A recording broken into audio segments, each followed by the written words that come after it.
Et puis des gens ont commencé à papoter. Je comprends pas ce frère, il n'a pas de papier, mais il est fou. Alléluia. Alléluia. Des gens qui priaient avec moi, avec le ils commencent à... Alléluia. Mon frère, si tu marches avec Dieu, fixe tes regards sur Dieu, mon frère.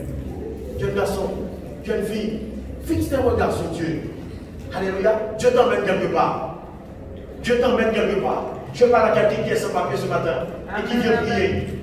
Dieu t'emmène quelque part. Je suis convaincu. Je suis convaincu que Dieu t'emmène quelque part. Dieu ne déplace jamais un homme. Oh my God, gloire à Dieu. Dieu a dit à Abraham, quitte ton pays, ta patrie, pour l'emmener quelque part. Dieu ne déplace jamais un homme sans avoir un but, sans avoir une destination pour cet homme. Voilà pourquoi tu dois être convaincu que Dieu t'emmène quelque part. C'est ce qui va faire la singularité de ta relation avec Dieu. Alléluia. Tu ne vas pas t'inquiéter pour ce que les gens disent. Alléluia. Tu vas être plus inquiet pour ce que le Saint-Esprit te dit. Alléluia. Alléluia. Alléluia. Pour ce qu'ils te disent. Pourquoi? Parce que tu sais que tu es dans une relation personnelle avec Dieu. Tu avances avec Dieu. Alléluia. Et c'est pas marcher avec Dieu, mes bien-aimés, c'est pas n'importe quel homme. C'est pas un roi, c'est pas un chef d'État, c'est pas un prince. Mais c'est celui qui a créé les cieux et la terre. C'est celui qui dit la chose et la chose arrive. Amen. Qui ordonne et la chose existe. Oh Seigneur, gloire à Dieu. Il dit la chose et la chose arrive. Mes bien-aimés, la Bible dit Dieu dit la chose et la chose. Dieu ordonne et la chose. Mon frère, il n'y a pas de problème pour Dieu. Il n'y a pas de manque en Dieu. Il n'y a pas d'insuffisance en Dieu. Il n'y a pas d'impossibilité en Dieu. Si tu es dans la foi, tu dois être prêt à démontrer. Alléluia. Tu dois être prêt à démontrer, mon frère.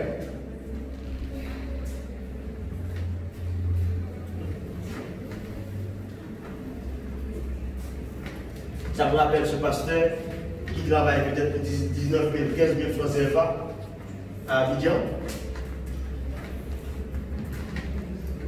Et qui, comme il a reçu une révélation de la part de Dieu, que Dieu va le rendre riche. Quand il touche ce petit salaire, de rien du tout, il commence à distribuer aux gens dans son église. Il ne reçoit pas beaucoup. Mais comme il a reçu cette révélation de la part de Dieu, que Dieu va faire quelque chose de grand dans sa vie, il commence à bénir les gens. Et les gens commencent à l'appeler l'homme riche. Combien il gagne? Entre 15 000 et 19 000 francs CFA. 1000 francs CFA, ça fait 1,50 €. Multiplié, ça fait peut-être même pas 30 €. Et il y a un an et demi ou 2 ans, dans son église, il a semé même 2 000 millions d'euros pour la construction du temple. Ce même type qui gagnait 30 € par mois, qui avait reçu cette révélation de la part de Dieu, et qui a commencé à démontrer ça en donnant 500 francs. 500 francs. Et les gens, pour les gens, comme il donnait, il était riche. Pourtant, au fond, il n'avait pas grand-chose, mais il a reçu cette révélation de la part de Dieu. Et il a commencé à marcher sur cette parole, à donner aux gens. Et les gens ont commencé à l'appeler l'homme riche. Effectivement, il est devenu, dans le naturel, il est devenu riche. Pourquoi? Parce qu'il avait commencé à démontrer. Mon frère, quand tu reçois une parole de la part de Dieu, ne regarde ni à droite ni à gauche, mais commence à démontrer. Alléluia. Amen. Si tu reçois une parole, je ne sais pas quelle parole, je ne sais pas, dans le domaine spirituel, commence à démontrer. Alléluia. Commence à fonctionner en fonction de cette parole que Dieu t'a donnée. Commence à vivre. Oh my God, gloire à Dieu. Attends, tu ne peux pas vivre quelque chose si tu ne l'as pas pensé. Commence à penser en fonction de ce que Dieu t'a révélé. Alléluia. Je vais voir quelqu'un dans cette assemblée qui va commencer à penser, non pas en fonction des hommes, non pas en fonction de ce que les hommes pensent, non pas en fonction de ce que les gens disent, mais en fonction de ce que Dieu lui a donné comme révélation. Alléluia. Parce que quand tu commences à fonctionner en fonction de ce que Dieu t'a dit, de ce que Dieu t'a montré, de la révélation que tu as reçue, la prophétie que tu as reçue sur ta vie, quelque chose va se passer. La démonstration. Parce que la foi, c'est la démonstration des choses invisibles. Hébreu 11. C'est la démonstration. C'est la démonstration, la foi. Tu dois être prêt à démontrer que ce que Dieu, de toute façon, tu n'es pas ce que les gens disent que tu es. Tu dois être ce que la Bible dit que tu es. Amen. Tu dois être ce que Dieu dit que tu es. Alléluia. Alléluia. Amen. Alléluia. Tu dois, oh my God, gloire à Dieu. Tu dois être prêt. Tu dois être décidé à être ce que Dieu dit que tu dois être. Amen. Mais bien aimé, j'étais sans papier et Dieu m'avait demandé d'aller prier chez les gens. Et je courais dans toute Paris de France en allant prier chez les gens. Et les gens ont commencé à dire, oui, il a beaucoup de temps, il est sans papier. Et c'est pour ça qu'il vient prier. C'est pour, alléluia, alléluia, alléluia. Pourquoi? Parce que les gens, ils regardent le naturel. Ils voient les gens en fonction de leur situation. Ils ne voient pas en fonction de ce que Dieu va faire avec ta vie. Mais quand tu es dans la foi, mon frère, tu vois les choses différentes. Troisième point. 2 Corinthiens 4, 18. Lisons ce verset. 2 Corinthiens 4, verset 18. 2 Corinthiens 4, verset 18.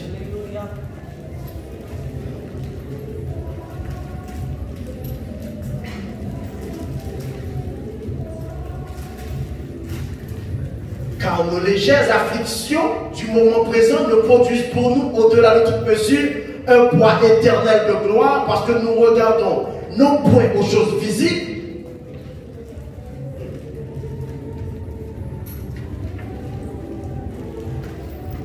mais à celles qui sont invisibles. Pourquoi? Car les choses visibles sont passagères, mais les invisibles sont éternelles. Amen. Mon frère, si tu veux placer ta vie dans la foi, tu vas commencer à ne pas regarder aux choses visibles, mais à regarder aux choses invisibles. Pourquoi? Les choses visibles sont passagères. Tout ce que vous voyez dans le monde, ça peut changer. Tout ce qui est visible est passager. Mais les choses éternelles, les choses invisibles, tu dois lutter, jeûner, prier pour ne pas regarder aux choses visibles. Alléluia. Mais pour regarder aux choses invisibles. Alléluia. Car les choses visibles sont pas. Mon frère, la situation que tu vois là devant toi, cette situation peut changer. Les circonstances qui sont autour de ta vie peuvent changer. Ne réduis pas ta vie aux circonstances autour de ta vie. Non. Ne réduis pas ta vie à la situation dans laquelle tu te trouves. Non. Ne réduis pas ta vie à ce que tu traverses maintenant. Non.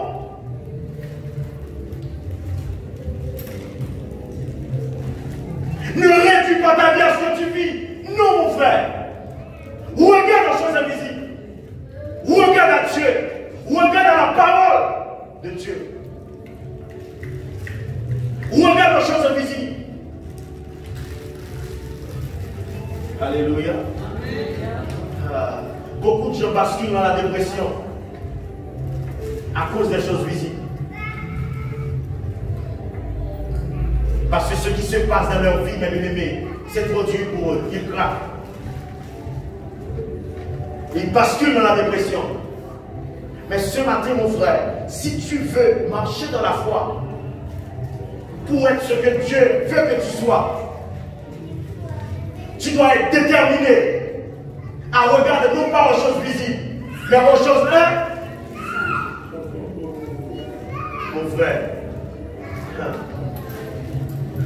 Voilà pourquoi la Bible dit le juste vivra par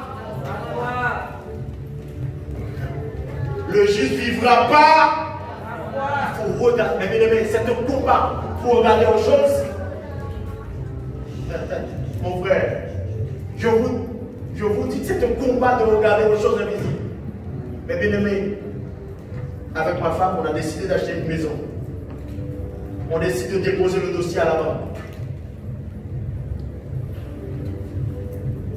Le dossier passe de banque en banque. Refus. Je rentre chez moi avec mes amis. Je commence à regarder la relevée de compte, à regarder l'état du dossier. j'ai commencé,